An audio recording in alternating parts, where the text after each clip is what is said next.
Olá, boa tarde para você que está acompanhando a TV Alice. Começa agora a audiência pública da Comissão de Finanças para prestação de contas do secretário de Estado da Fazenda, Benício Suzana Costa. Essa prestação de contas é relativa ao primeiro quadrimestre deste ano, englobando então os meses de janeiro a abril de 2025. Vamos acompanhar os trabalhos com a presidência do deputado Mazinho dos Anjos.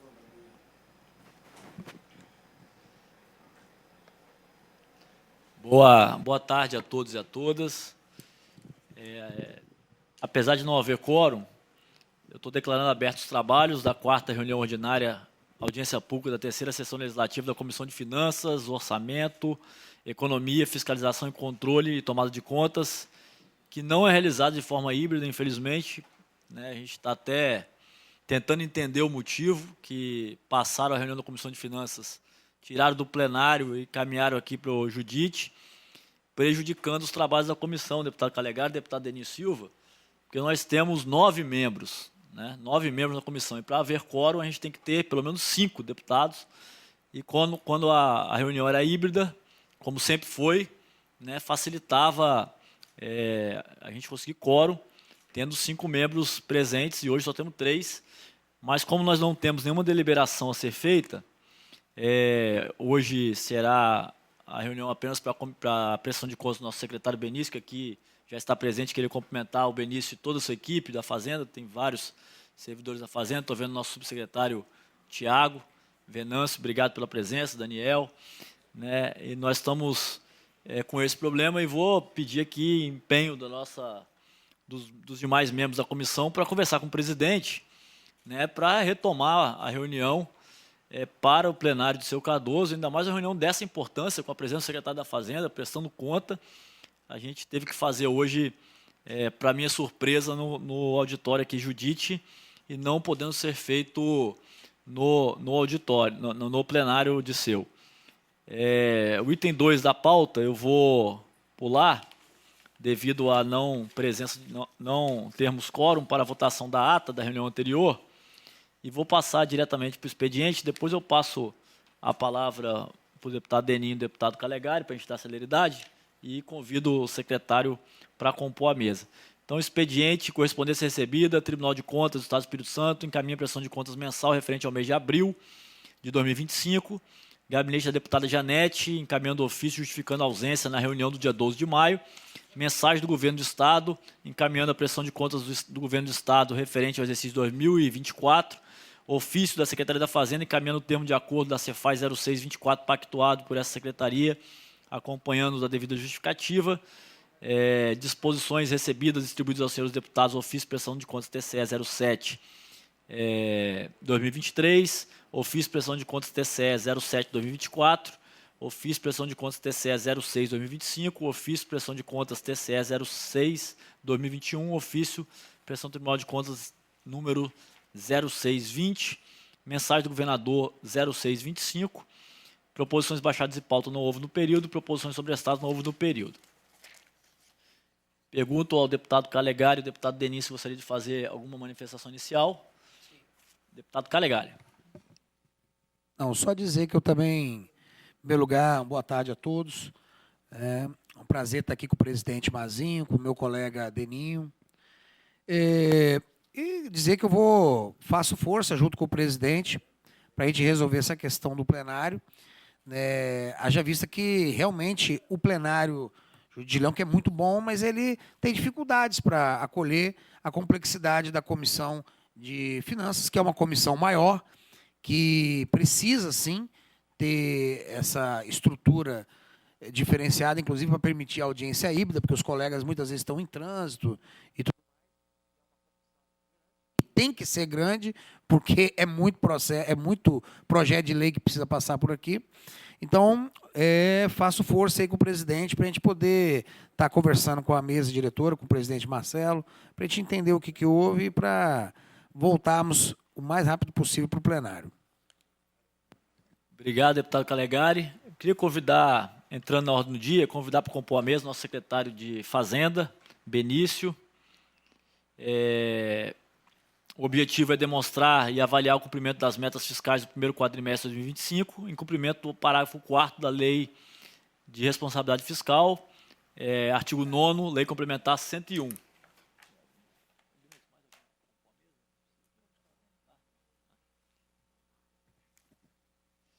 Eu informo que o secretário Benício Costa vai fazer sua explanação.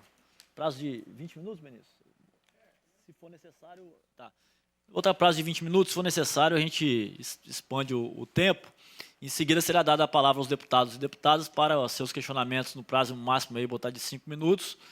Informamos também que, além dos deputados e das deputadas estaduais que desejarem usar a palavra, a mesa vai abrir aqui inscrição para se algum presente entender que você fazer algum questionamento.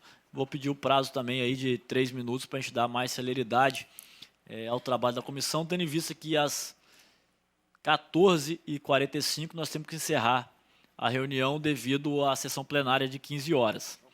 Então eu passo imediatamente aqui, cumprimento o secretário, agradeço mais uma vez a sua presença na Comissão de Finanças, como sempre se colocou à disposição e sempre esteve presente na Comissão de Finanças, e passo a palavra para o secretário para poder fazer sua manifestação e apresentação. Alô. Obrigado, presidente Mazinho. É uma honra e um prazer poder estar aqui novamente, prestando contas para essa egrégia casa, né?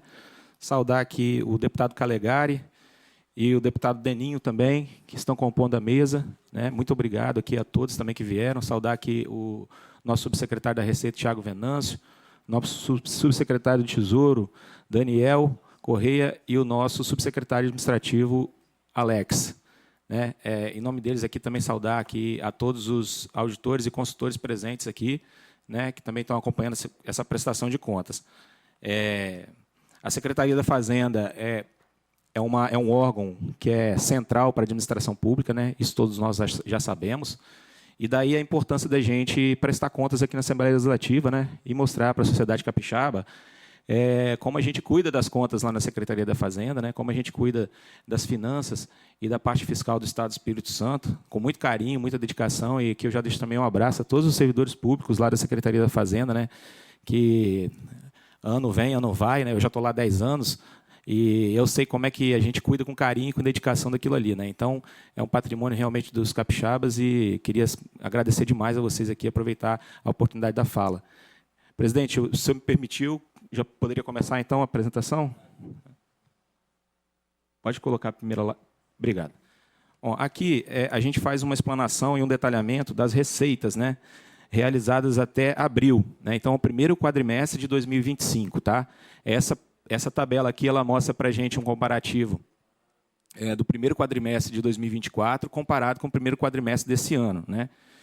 E, então, a gente observa aqui, presidente, que esse ano é um ano de um pouco menos de crescimento, né?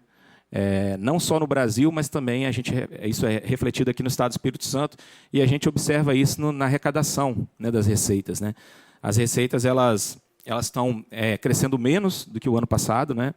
Isso é importante frisar. A gente tem acompanhado aí o cenário mundial extremamente conturbado, né, por conta de políticas de alguns países, enfim, e também questões internas também que fazem com que a gente tenha aí um crescimento um pouquinho menor, né? Mas em que pese esse crescimento menor, é importante frisar que o Estado do Espírito Santo continua, apesar de tudo, crescendo e continua sendo muito bem gerido, né? Então, a gente tem aqui nas receitas correntes um crescimento de 4,8%, uma variação nominal, tá? Realizado até abril de 2025, foram 12,3 bilhões, em comparação com 11,7 em 2024.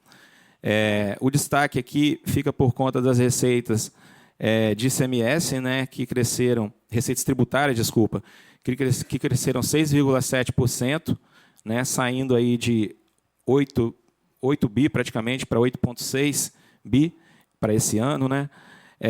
E o destaque negativo seriam as receitas de royalties e participação especial, onde a gente teve realmente a maior perda, né, aqui arrecadatória. Nós caímos de 481 milhões para 298 nesse primeiro quadrimestre, né? Então, isso também resultou aí numa perda, numa queda nesse crescimento arrecadatório. Nós fechamos aqui as receitas totais líquidas, né, um crescimento de 2,5%, né, de 8,876 para 9,097 bilhões em 2025, né? E então, basicamente, esses são os fatores aqui das receitas, né, que contribuíram aqui para o crescimento e impacto negativo em royalties e participação especial. Agora, pode passar, por favor? Isso. Destacando aqui o ICMS, que é a nossa principal fonte de arrecadação, né? A gente abre um pouquinho o ICMS aqui e a gente observa que houve um crescimento de 5,6%. Né?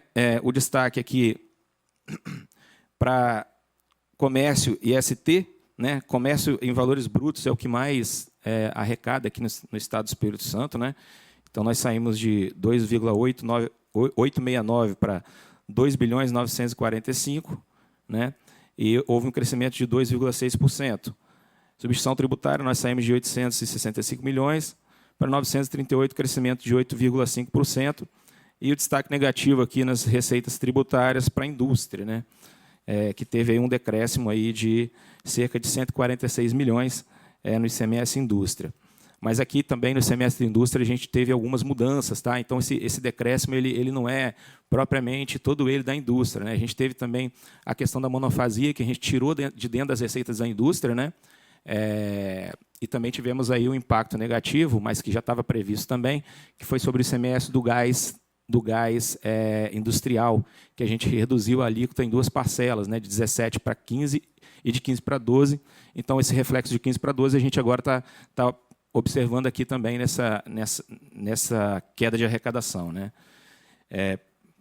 Há o destaque também, importante frisar aqui para o nosso estado, né, do café. Né. O café ele praticamente dobrou a sua arrecadação, né, em relação a 2024, né, nós saímos aqui de 181 milhões para 357 milhões no primeiro quadrimestre, né, que está se mostrando aí uma arrecadação extremamente relevante para o nosso estado e que vem aí tendo grandes resultados. Né, em que pese a gente ter feito também uma redução de alíquota no café, né, não sei se os senhores se lembram, a gente reduziu para 7% a alíquota das regiões Norte e Nordeste. Boa tarde, deputados. Boa tarde. Nós reduzimos a alíquota de 12% para 7%, né, nas regiões Norte, Nordeste e Centro-Oeste do país. E, apesar disso, tivemos aí esse incremento, né, quase dobrando a arrecadação do café aqui no nosso estado, no estado do Espírito Santo. Então, pode passar, por favor. Aqui as outras receitas tributárias, nós tivemos também um crescimento de 11,9%, crescimento expressivo, né? Destaques aqui para o imposto de renda retido na fonte. Aqui eu destaco um trabalho feito pelos consultores do Tesouro Estadual, um trabalho muito, muito bem feito dentro da Secretaria da Fazenda, onde eles conseguiram recuperar boa parte desse imposto retido na fonte, né, em decorrência de uma decisão do STF, né, que houve nas prestações de serviço para os entes públicos, né, dizendo que o imposto de renda da pessoa jurídica retido nessa prestação é devido ao ente que está contratando o serviço. Então, parabéns ao trabalho dos consultores que resultou nesse aumento, nesse incremento de arrecadação. Né? E tivemos também aqui o incremento do IPVA, em decorrência também de algumas ações que a Receita Estadual também tem tido e tem feito também para o IPVA. Né? Pode passar. Isso. Entrando agora aqui nas despesas totais, de todos os poderes, né? Aqui é a despesa total do Estado. Nós tivemos um incremento aqui na despesa total de 6,5%, né? Incremento aí um pouco acima da inflação, então está bem controlado as despesas, né? Saímos de 7,293 para 7,768, incremento de 6,5%.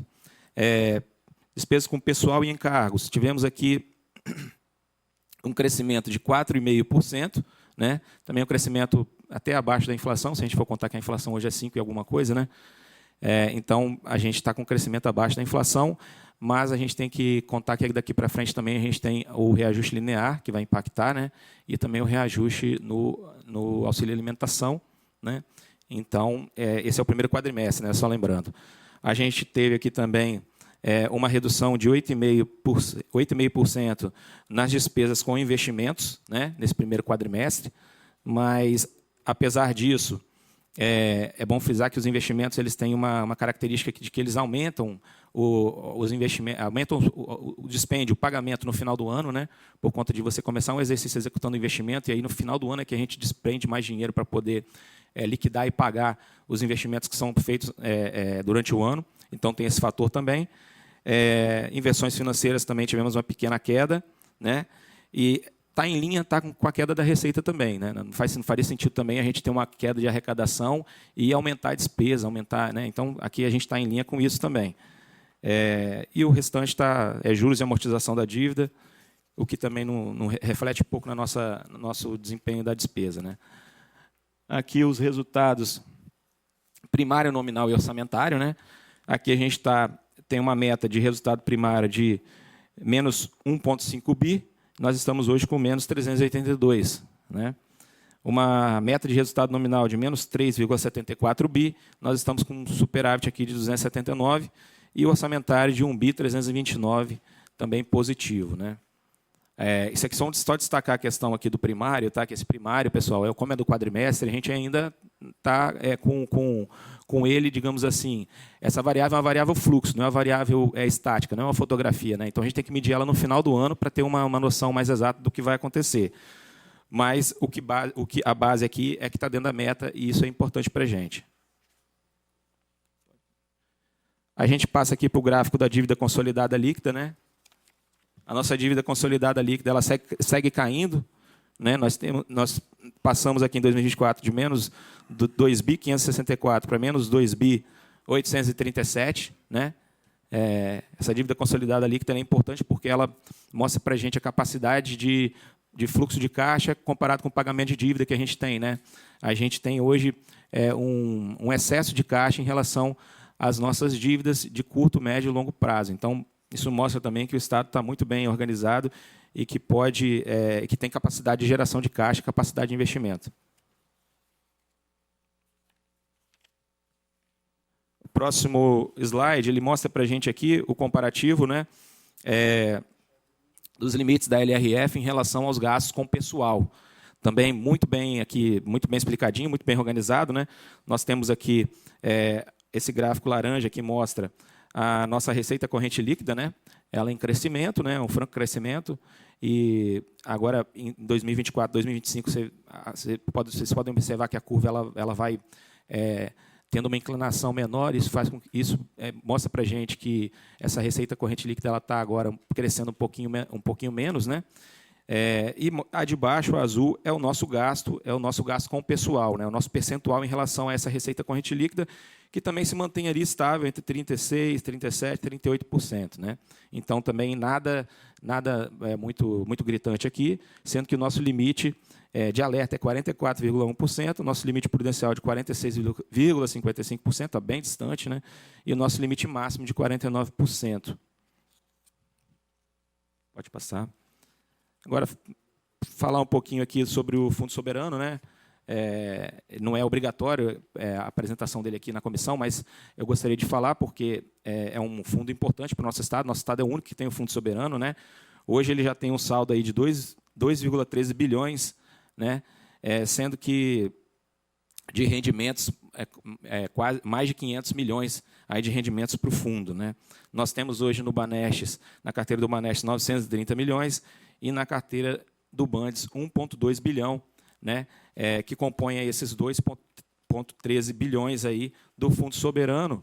E ele é importante porque ele é um fundo que, além de ser para gerações futuras, né, um fundo de estabilização fiscal também, porque ele permite ao Estado, em momentos de crise, ter ali uma reserva de contingência para poder passar por essas crises, né, o que não é o caso hoje, mas é importante ter isso. E ele foi considerado aí o terceiro melhor fundo do mundo, né, em compliance e melhores práticas de gestão e governança. Então, parabéns a todos aí que gerem esse fundo. Parabéns, Alexandre, tá, pela gestão lá, muito boa. E isso evidencia o nosso Estado, e é sempre bom mostrar as boas práticas que a gente tem aqui no Estado. Então, nós tivemos aí o terceiro lugar do mundo, primeiro colocado no Brasil, primeiro colocado na América Latina também. Né? E o próximo slide, presidente, para finalizar, dizer que já tá publicado no site da Secretaria da Fazenda o nosso relatório anual da dívida pública, né? Então, quem quiser ter mais detalhes sobre a dívida do Estado, né, podem acessar aqui o nosso cefaz.es.gov.br, que lá vocês vão ter o detalhamento da dívida pública do Estado. E também o nosso Balanço Cidadão 2024, que também já está disponível, né? O Balanço Cidadão ele é composto, além disso que eu falei, por mais outras contas, né? E é importante para a gente também acompanhar isso aí como cidadãos, para a gente ver como é que está aí a situação do nosso Estado. Também se encontra lá no cefaz.es.gov.br. Então, presidente, era essa a minha apresentação. Gostaria de, mais uma vez, de agradecer ao senhor e à mesa aqui pela oportunidade. Estamos à disposição para as dúvidas. Obrigado, secretário Benício. Cumprimentar o deputado Adilson Espíndola e deputado Coronel Wellington. Dizer que se a comissão inteira vir para a reunião, não cabe nesse plenário, né? Então, mais um motivo, deputado Adilson, deputado Coronel Wellington, que a gente fez no início da nossa fala aqui, a gente foi pego de surpresa pela alteração da retirada do plenário de seu da Comissão de Finanças, ainda mais num dia tão importante que é a apresentação do nosso secretário da Fazenda para esse plenarinho aqui do Judite, que, inclusive, não permite que a reunião seja feita de forma híbrida. Né, para os deputados, por exemplo, o deputado Zé Esmeraldo sempre participa de maneira híbrida, e hoje não está participando da reunião, o deputado Danilo também, porque a gente não está fazendo no plenário. Então, a gente vai fazer um encaminhamento para o presidente, Marcelo Santos, né, solicitando que seja retornada a reunião da Comissão de Finanças, que é uma reunião que tem 9 membros, então necessita de 5 membros titulares para poder fazer as deliberações, e se não fizer de forma híbrida, provavelmente vai ficar prejudicada a maioria das reuniões e as votações. Permite uma parte, presidente? Deputado Adilson. Concordo plenamente com Vossa Excelência. Inclusive, eu estive agora há pouco lá na presidência, justamente falando sobre isso. Na próxima terça-feira, nós temos nossa primeira reunião ordinária da Comissão da Agricultura, onde que nós vamos tratar de um tema de suma importância, que é sobre a gripe aviária. E nós não temos condições nenhuma de não fazer lá no plenário essa reunião da Comissão da Agricultura, que também são 9 membros. Obrigado, deputado Adilson. Passando aqui já rapidamente para os meus comentários sobre a apresentação do secretário. Primeiro, agradecer, secretário, mais uma vez a sua disponibilidade, mesmo tratando de uma questão legal, a obrigatoriedade da presença. Né, Vossa Excelência sempre foi muito solícito à Comissão de Finanças e aos deputados, atendendo sempre com muita diligência, não só o secretário, mas também toda a equipe da Fazenda. A gente gostaria de agradecer o trabalho de vocês, estou vendo vários auditores aqui, e gostaria de fazer só algumas observações. Primeiro, em relação aqui à receita, essa queda em relação aos royalties, gostaria de saber, secretário, se essa queda de 40%, primeiro, os motivos, se for possível, a gente sabe que são vários, mas se for possível elencar aqui o motivo dessa queda, e também se os municípios estão tendo, que recebem royalties, se eles também estão tendo essa queda de percentual de variação nominal. É uma primeira pergunta, posso fazer todas, a nota depois eu passo para você, pode ser? Essa é a primeira. A segunda, se a gente tem alguma condição também de identificar essa queda aqui no ICMS da indústria, que foi uma queda de quase 20%, e parabenizar aqui, né, os cafeicultores do Espírito Santo, que a receita quase 100% da variação nominal, né, em relação ao ICMS do café. Isso demonstra alguns fatores. Primeiro, o aumento do valor. Segundo, o aumento da produção. Terceiro, o aumento da emissão de nota de guiar, né, o café, que a gente tinha um extravio de guia de café no Espírito Santo. E te pergunto se a redução do ICMS do café com loma para 7%, que foi feito, né, um trabalho forte da Secretaria da Fazenda junto ao Conselho Nacional, um trabalho forte do Governo do Estado, e que essa Assembleia aprovou por unanimidade. Isso também contribuiu para que o café não fosse extraviado, né, a evasão dessa receita para Minas Gerais, né, trazendo, mesmo com a redução do ICMS, aumentando a arrecadação no Espírito Santo, porque se sabia que muito desse café produzido no Espírito Santo ia para Minas Gerais sem guia, sem nota fiscal e não gerando ICMS para o Estado. Então, é mais uma pontuação. E uma outra questão que eu gostaria de trazer aqui e pedir ao secretário e à equipe para a gente poder ampliar esse debate aqui na Assembleia é a questão do ICMD, né? A emenda constitucional 132 de 2023, né, fez uma alteração em relação ao TCMD, obrigou a progressividade, né, da alíquota até o máximo de 8%, e que a gente tem que fazer esse debate aqui no Estado para apresentar uma nova proposta de lei para a Assembleia. E eu fico um pouco preocupado para a gente fazer um debate mais aprofundado em relação a quais vão ser os indicadores para dizer quanto que vai ser 1%, 2%, 3%, 4%. Né? O Estado de São Paulo agora acabou de aprovar a legislação que foi de 2% a 4%. Eles não colocaram até os 8%. Então, para a gente fazer esse debate antes de chegar à Assembleia, para poder fazer uma melhor forma para a população capixaba em relação ao ITCMD, né, que é um imposto que é muito caro, às vezes, para a população, porque acontece ali na hora de uma herança, né, de uma venda de um imóvel. Então, isso, às vezes, a pessoa que vai receber aquilo não tem muita condição de pagar o imposto, dependendo do valor. Então, é importante a gente fazer esse debate bem aprofundado aqui, até antes dessa proposta chegar à Assembleia. E, por fim, é isso mesmo. É só agradecer e parabenizar a Secretaria da Fazenda pelo belíssimo trabalho que vem fazendo nos últimos anos no Estado do Espírito Santo, demonstrado aqui por todos os números praticamente apresentados, a dívida líquida consolidada em queda, né, os gastos pessoal em equilíbrio, né, o Fundo Soberano, que é um exemplo não só para o Espírito Santo, mas para o Brasil e para o mundo. Então, parabéns pelo trabalho e que a gente consiga continuar em parceria, melhorando esses resultados e mantendo os resultados favoráveis. Obrigado, secretário. Senhor presidente, se me permite, vou fazer uma pergunta também ao nosso secretário, que talvez vá em contra uma das perguntas de Vossa Excelência. Vamos fazer todos. Pode ser, Benício? Você anotar e depois você. Ok, então vamos fazer as perguntas. Uma das minhas perguntas vai em contra a primeira pergunta que. Deputado Adilson, com a palavra.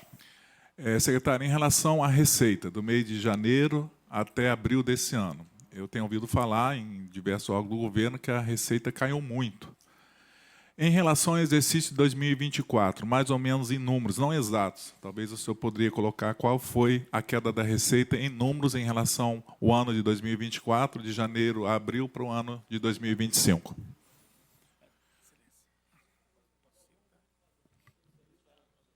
Eu vou fazer só... Bom, em primeiro lugar, agradecer a presença do secretário, a explicação muito boa.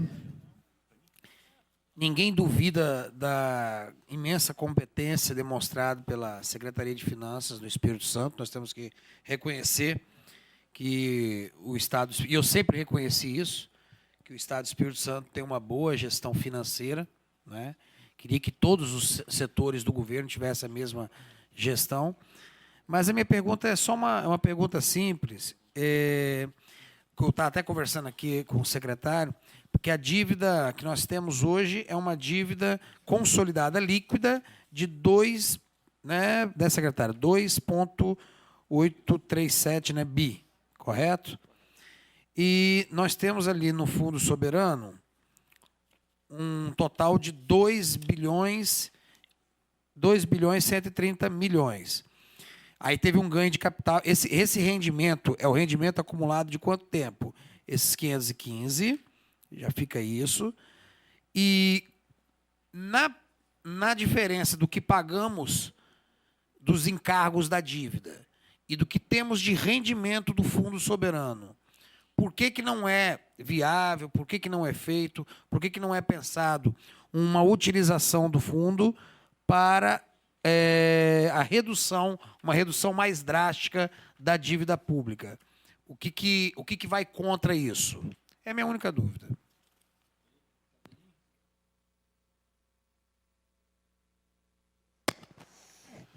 Presidente, boa tarde. Boa tarde, senhores deputados que compõem essa comissão. Agradecer a presença aí do secretário Benício. Nosso questionamento não é nem pergunta, né? É um questionamento que nós, como servidores públicos, fazemos, é que, como o Estado tem um gasto com pessoal na ordem de 36,98%, obviamente, muito importante, qualquer tipo de investimento que o Estado faça nos 78 municípios capixabas, em infraestruturas, que decorre também, lógico, na qualidade de vida do capixaba, mas por que esse limite que o Estado tem, o governo tem, não é nem assim dentro da esfera de competência do secretário, mas que não faz investimento nos servidores?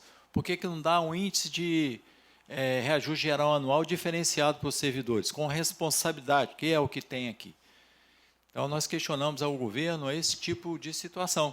Além de que, dentro dessa consolidação da dívida, nós sabemos que existe uma dívida chamada precatório da trimestralidade, em a qual 30 processos, historicamente, estão registrados nas diversas instâncias, algumas tendo decisões favoráveis, outras contrárias, mas que nós estamos em diálogo com o governo constante. Pela primeira vez em 35 anos, o governo nos recebeu dentro do Palácio da Fonte Grande para falar sobre esse tema, junto com aproximadamente 30 sindicatos e associações que perfazem uma dívida que efetivamente o Estado tem com os servidores, aproximadamente 70 mil servidores. É questionada quanto que deve, mas não se deve ou não, porque o Estado sabe que deve aos servidores. Então, precisa se chegar a essa conta, e esse consenso aí, eu creio que nós vamos chegar em breve, porque o governo abriu as portas através da Casa Civil, da PGE, para nós falarmos desse tema. Então, é só perguntar ao secretário, com relação a possível pagamento, com o deságio desse precatório, uma eventual decisão favorável do próprio governo, que agora já saiu até da esfera judicial, já está na esfera política, na decisão política, se vai acatar ou não a questão da proposta a ser encaminhada, se o Estado tem condições já de colocar para o orçamento 2026 alguma parcela desse eventual pagamento precatório da trimestralidade para os servidores militares, servidores civis e familiares que, na linha sucessória, herdaram aí esse crédito que tem com o governo do Estado do Espírito Santo. Obrigado, deputado Coronel Wellington. Então, passo a palavra ao Benício para poder responder as perguntas e os questionamentos dos deputados. Obrigado, deputado Mazinho. Foram muitas perguntas, eu anotei aqui, mas se eu esquecer de alguma, os senhores podem me lembrar aqui, por favor. Em relação aqui à receita total, né, a gente teve, não é que a gente teve uma queda, tá, deputado Adilson? A gente teve um incremento menor do que do ano passado, né? Então, eu mostrei ali no primeiro slide ali, que a nossa receita total ela saiu de 8,876 bilhões para 9,097 bilhões, né? Um incremento de 220 milhões. A nossa receita, ano passado, ela cresceu aí cerca de 12%, 13%, e esse ano está crescendo 2,5%, né? Isso mostra o quê? Então, assim, se você for colocar isso em crescimento real, a gente está tendo aí um decréscimo na realidade, né? Porque a inflação a 5,5 mais ou menos, a gente está tendo um decréscimo. Então, quando a gente fala que não está tendo não é que está tendo decréscimo de receita, né? Que a gente não está crescendo tanto como a gente cresceu ano passado, e com isso a gente precisa controlar as despesas, né? E aí, já entrando na pergunta do deputado Wellington, o que acontece? Esse índice de gasto com pessoal, né, ele é um índice específico para gasto com pessoal em relação à receita corrente líquida. Mas a gente não tem, o Estado não tem só despesa com o pessoal, né? Tem despesa com investimento, tem despesa com custeio, tem despesa com o pessoal, tem despesa com aposentados, tem despesa com pensionistas, tem uma série de despesas. E aí, o que acontece? Se a gente pegar ali a receita total desse ano de 9,097, né, e comparar aqui com a despesa total, a gente vai ver aqui, ó, cadê a despesa total? Despesa total, 7,768. Está vendo? Então, fazendo aqui uma conta simples, né? Mas não é bem assim a conta, mas assim, se a gente for olhar, a gente está tendo aí, vamos botar ali 1.300 digamos assim, de folga, de superávit, de folga, entendeu? Para um estado como o nosso, 1.300 não é muita coisa. Então, a gente precisa ter cuidado com isso, entendeu? Porque se a gente aumenta muito a despesa com o pessoal e a gente mantém a despesa de custeio e mantém a despesa de investimento, a gente corre o risco de gastar esse 1.300 e depois ficar no déficit, né? Então, por isso que a gente vê aquele índice de 36%, mas ele, isoladamente, ele é um índice. Quando a gente compõe ele dentro das despesas do Estado, a gente precisa ter esse tipo de cuidado, né? Então, por isso que a gente também tem esse cuidado quando a gente vai alavancar a despesa com um índice geral, né, de reajuste, porque esse índice geral ele reajusta o salário de todo mundo, né? Então, o impacto é grande para o Estado, né, quando a gente faz isso. Por isso, esse cuidado, tá? Mas aí é uma questão de ajuste de despesa também, né? Você quer dar um pouquinho mais no índice de reajuste do servidor, aí tem que cortar um pouquinho de investimento. Tudo é matemática, né, gente? Assim, aqui são números, então não tem mágica, né? Não tem mágica. A gente tem que tirar um pouquinho daqui para botar um pouquinho ali. Então, a gente vai fazendo esses ajustes para poder encaixar as coisas, né? Então, é isso. Em relação aqui à receita de royalties, participação especial, o deputado Mazinho, que o senhor perguntou, o que acontece? Aqui, essa queda aqui, ela foi o seguinte: quando a gente manda o alô aqui para a Assembleia Legislativa, né, a gente manda agosto, né? É isso? A gente mandou em agosto do ano passado? Acho que foi por aí. Setembro, né? Isso. O que acontece? Quando a gente mandou para cá, a gente tinha uma previsão, né? A gente tem um núcleo de petróleo e gás lá na Secretaria de Fazenda que trabalha muito bem com isso. Então, a gente faz uma previsão das receitas que a gente vai obter de petróleo, né? De royalties e participação especial. Só que o que acontece? Em novembro, dezembro, a Petrobras ela parou uma plataforma dela, a principal plataforma, Gilbart, que é a plataforma que nos gera mais royalties e participação especial. Ela parou sem avisar, né? Teve que fazer uma manutenção lá de última hora e parou sem avisar. E isso refletiu nos valores que a gente iria receber, porque a gente recebe essa participação especial, principalmente, ela é recebida 2 meses depois do trimestre que está sendo medido, né?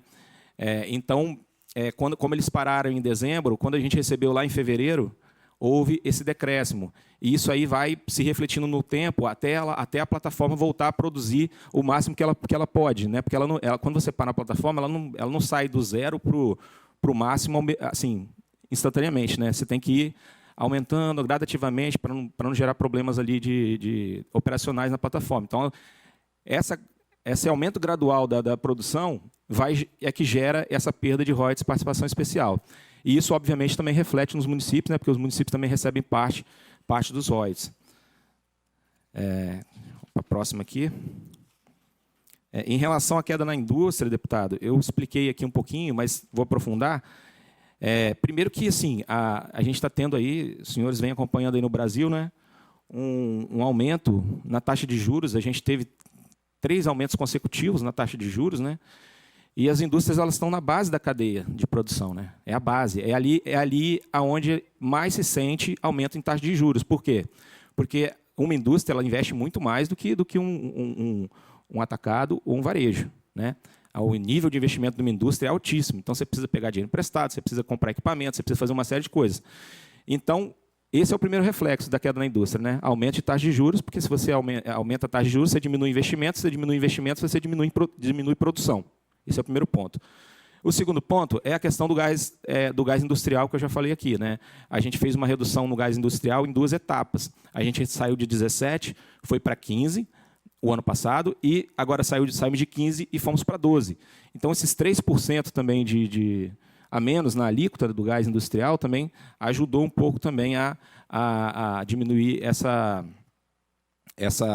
arrecadação das indústrias. Então, basicamente, foi isso que aconteceu aqui. Tá? E quando a gente observa lá a arrecadação das indústrias, a gente percebe que, como um todo mesmo, a gente percebe uma queda na arrecadação das indústrias. Em relação aqui ao café, deputado, foi uma grande alegria para a gente, né, observar isso, porque o café, a gente, apesar de ter reduzido a alíquota, a gente também está observando uma maior movimentação de produtos aqui no nosso estado. Muito também em decorrência da redução da alíquota, porque a redução da alíquota ela diminuiu a sonegação fiscal. Então, muito café que ia para Minas Gerais deixou de ir para Minas porque não valia mais a pena você sair com um caminhão aqui do estado, levar o café para Minas, para poder, sem nota, né, correndo risco de ser parado, enfim, de perder a mercadoria, para poder vender pelo mesmo preço, mesma alíquota, né?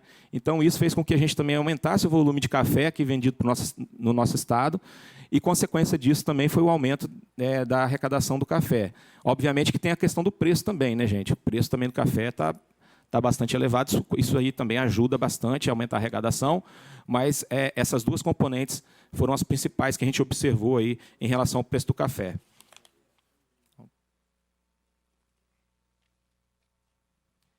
Em relação ao ITCMD, presidente, que o senhor citou também, a emenda constitucional 132, né, que foi a PEC da reforma tributária, ela trouxe a obrigatoriedade da progressividade das alíquotas do ITCMD para os estados. Nosso estado hoje, a alíquota é de 4%, então não é uma alíquota progressiva.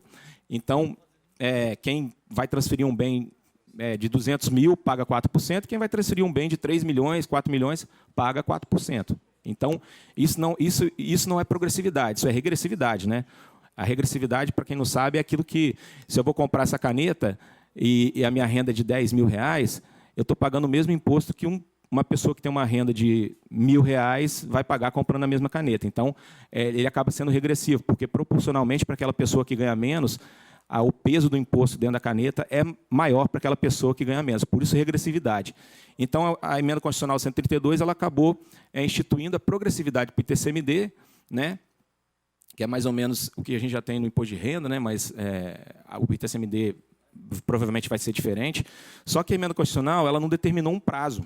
Essa que é a questão. Ela não botou um prazo. Os estados têm que fazer essa progressividade até tal data. Então, ela deixou a critério dos estados esse prazo para a implementação dessa progressividade do TCMD. Então, deputado, aqui a gente está pensando em fazer isso agora no segundo semestre, né? Então, provavelmente, assim que a gente tiver já a minuta, está ali Tiago, né, que vai trabalhar junto com os técnicos lá da Receita, uma minuta que seja boa para todo mundo, né? A questão do ITCMD é a gente achar um ponto ótimo, um ponto de equilíbrio, né? Porque ao mesmo tempo que a gente quer fazer algo justo, né, para a sociedade, porque não é justo um pobre pagar a mesma coisa que um rico no ITCMD, isso não é justo. Então a gente tenta equalizar isso aí, botando uma isenção, né? Mas, ao mesmo tempo, aumentando um pouquinho a alíquota no final, para que no final o Estado também não perca dinheiro. Então, também tem isso, né? Então, a gente tem que olhar todos esses aspectos aí. A gente tem que olhar a justiça social, a gente tem que olhar a não perda da arrecadação, né? E a gente tem que olhar também a progressividade, se aquele imposto realmente vai ser progressivo ou não. Então, é um desafio, mas que a gente vai, deputado, fazer junto com a sociedade, junto com os senhores deputados também, né? Para que a gente possa aí tentar fazer uma legislação mais justa possível para todos. Deixa eu ver se tem mais alguma aqui.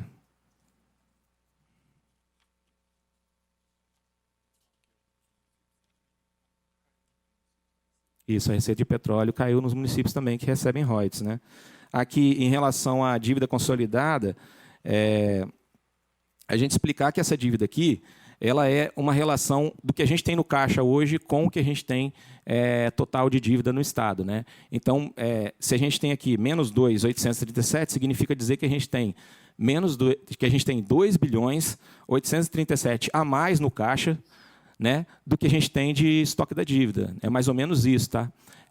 Aí, pessoal mais técnico do Tesouro, se quiserem corrigir, mas eu acho que é mais ou menos isso aí, para explicar assim de maneira simples. Exatamente. Isso quer dizer que a gente pode pegar ali... Isso, a gente tem mais em caixa hoje do que a gente tem em dívida de longo, médio e curto prazo. E aí, já falando da outra pergunta que fizeram, por que a gente não pega isso e paga, então, né? Porque dívida, a gente sabe que existe a dívida ruim e a dívida boa, né?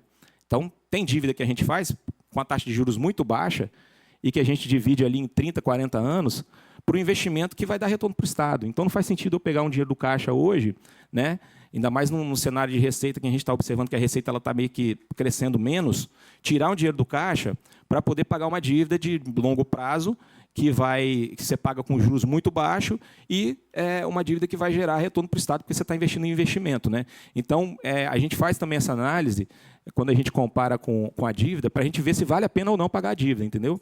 E um outro ponto também que faz com que a gente não pague a dívida é que os senhores acompanharam aí no cenário nacional que foi instituído o Propag, né?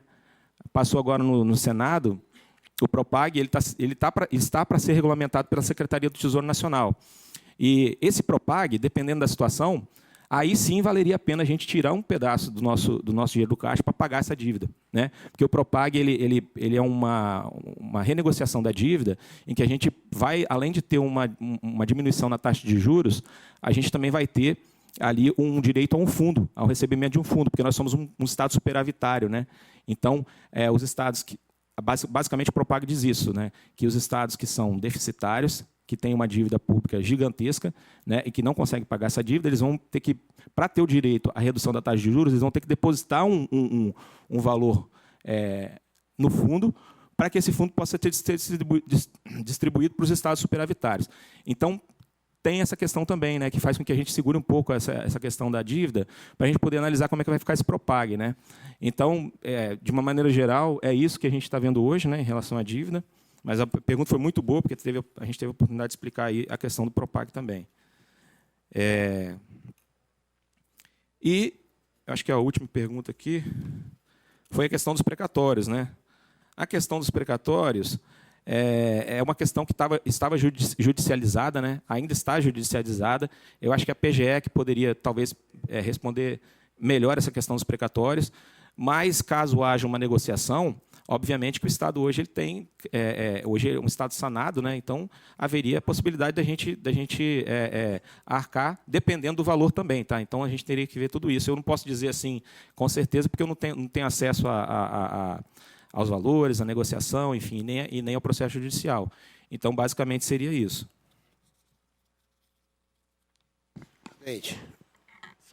Deputado, terminou, secretário? Eu acho que acabou. Ok. Então, agradecer. Vou botar a palavra aqui aos deputados. Deputado Presidente, eu ia fazer umas perguntas bem nisso aqui, mas ele tem que ficar pelo menos 5 sessões aqui para poder responder, ele e a equipe dele.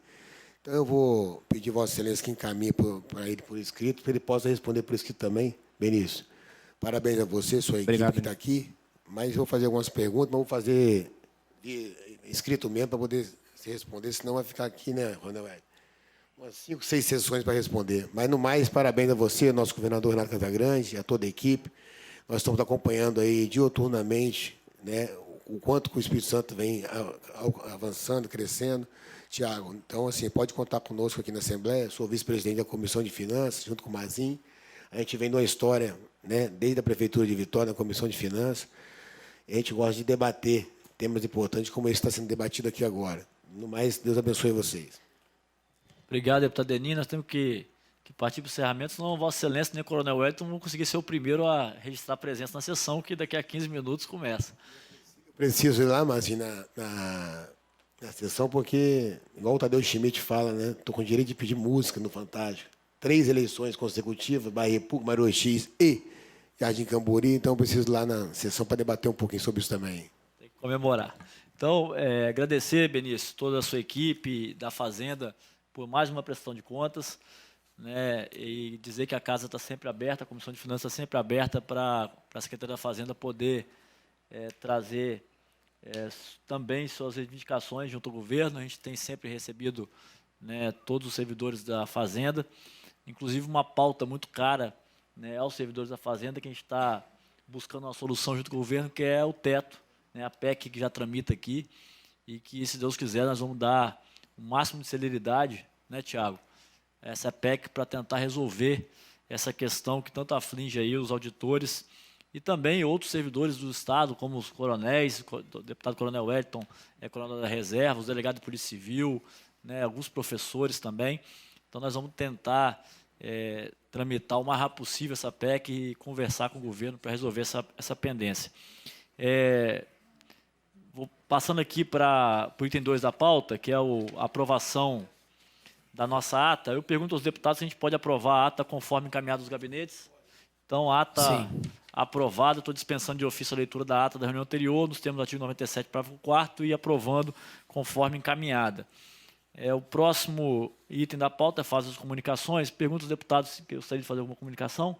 Deputado Adilson. Senhor presidente, eu só queria também aproveitar e agradecer a presença do nosso secretário da Fazenda aqui, parabenizá-lo pelo belo trabalho, sempre muito solícito das nossas demandas, e o sucesso do governo Casagrande se deve muito também aos servidores da Fazenda, que eu quero estender meus parabéns a todos os servidores da Fazenda. Seria isso, presidente.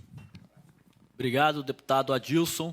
Então, nada mais havendo a tratar, eu declaro encerrados os trabalhos dessa comissão, convocando os pares para a próxima, que será ordinária, no dia 2 de junho de 2025, 13h30, no plenário Judite Leão Cardoso. A princípio, espero que a gente consiga reverter essa questão.